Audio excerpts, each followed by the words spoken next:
2, 1, am I ready now? Yes. Am I on now? Mm-hmm. I'm live on my Nikon D3200. Christina Cortez is filming us right at the end of the show. I'm Jim Delo. It's been 4 hours here at WJOB, and it's been an eventful 4 hours, just like it is all the time.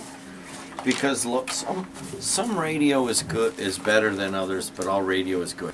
Hey everybody, I'm Jim Delo, host of JED in the Region, hanging out here on a Tuesday morning with snow on the ground in late March. Happy spring. And I'm eating a little fruit and doing a radio show. I'm live right now on the air, by the way. And it's been 4 hours. I'm not kidding. And well, what did we talk about today? First of all, Lefty called in. His real name has been revealed to be John Narcy, and he is out of East Chicago, runs a towing firm, and he calls in here a lot, and he's a real thorn in the side of Hammond Mayor Tom McDermott.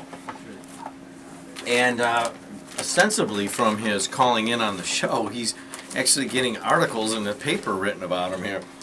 Hammond Mayor Tom McDermott says Lefty is trying to make political issues about my reimbursements, my wife.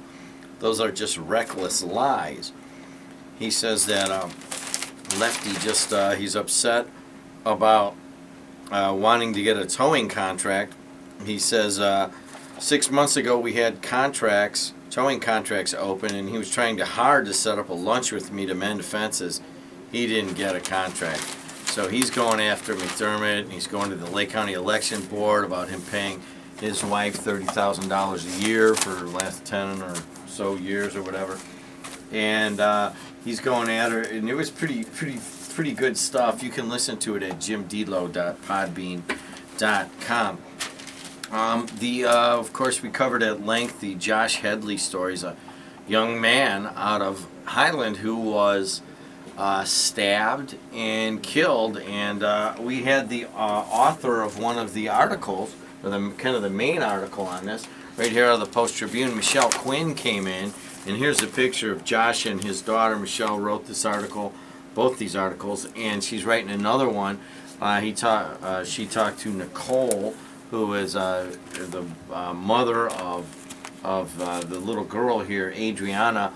And then today she talked to Josh's current girlfriend, Brittany, and she's going to have another story on that. But sad story still.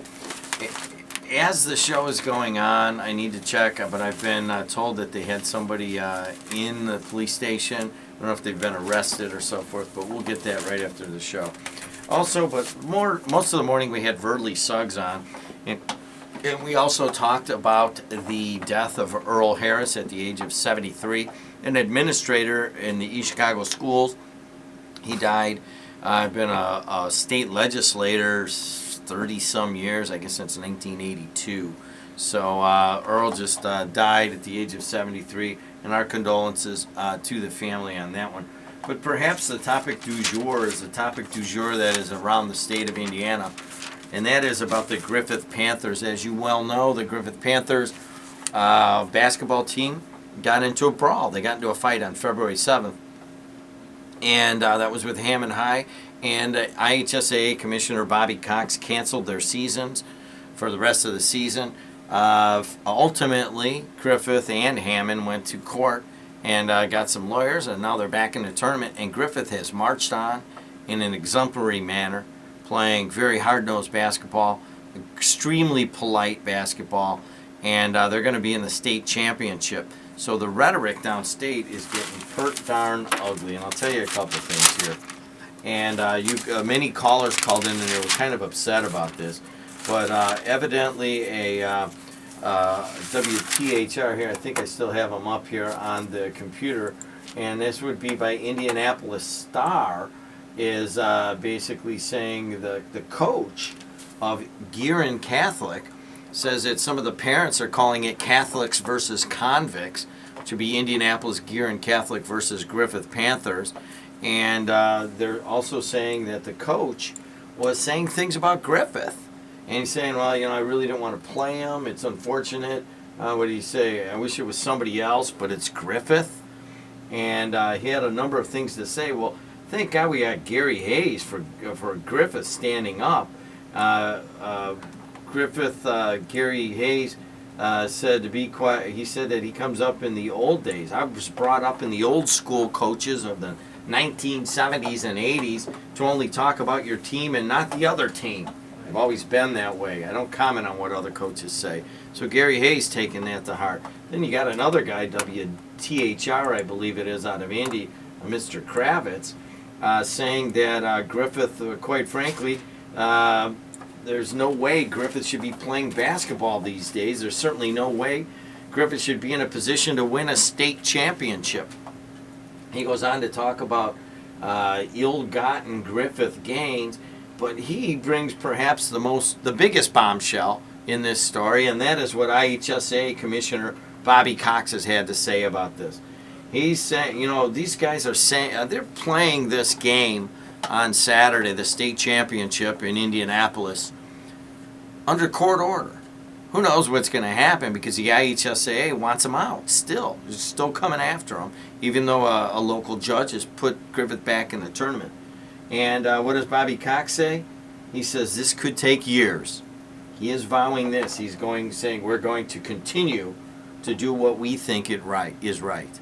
So we could be for a protracted legal battle for Bobby Cox on some sort of vendetta to get Griffith out of the tournament now, and couldn't do it now and maybe do it later. So this could be years. So what is the ultimate, how does Bobby Cox, the IHSA commissioner, feel about handing the trophy to Griffith if they would indeed win? This is a big honor in the state of Indiana. The commissioner hands the team the trophy and so forth after the game. They put a stage out on the basketball court. It's a big deal. What if he's got to hand it to Griffith if Griffith wins? He says this: I'll have mixed feelings. I'll have mixed feelings about doing that. So I don't know where this is going to go, but we are, of course, the broadcast outlet here. We don't have a TV station up here, really. And this is the dominant radio station. So if we can't stand up for our Griffith Panthers, who have made us proud throughout this tournament, who can? Let's see. Ryan Walsh gets Gary Hayes for tomorrow. Let's see if you could get Bobby Cox for tomorrow at 7:30 when Al and I come on. Okay. I will try to go through his Because I have a feeling it's going to be easier to get Bobby Cox with Al than me by myself. Well, Al's been pretty critical of Bobby Cox in paper. It's online now. It's not like we just see it here in the region. It goes around the world. All right, there it is. Way to go. 6:45 tomorrow, Gary Hayes. Gary Hayes, Griffith basketball coach at 6:45 tomorrow. Is that enough video for you? Do you want more? Not enough. Hey, what? There's never Just enough random for Christina. video. There's plenty. What is that, like 7 minutes or something? Yeah. Yeah, that's way too long. All right, Christina, thanks a lot. So here it is. I'm doing it in live radio. Christina wants me to do more video. I just did it, Christina. I'm out.